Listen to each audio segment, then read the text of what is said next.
বিশ্বকবি, কবি সম্রাট আল্লামা ডক্টর ইকবাল কি সুন্দর করে বলেছেন, আজ ভি হো জো ইব্রাহিম কা ইমা पैदा, आज भी हो जो इब्राहिम का इमा पैदा, आग कर सकती है एक अंदाज गुलिस्तां पैदा।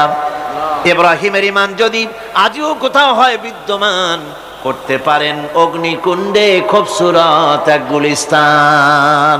এখনো যদি ইব্রাহিমের ঈমান যদি কারো মধ্যে জাগ্রত হয় আর তাকে যদি আগুনে ভালানো হয়, সে আল্লাহ আজও করে দিলেন, ইয়া নারু কুনি বারদাও ওয়া সালামান আলা ইব্রাহিম।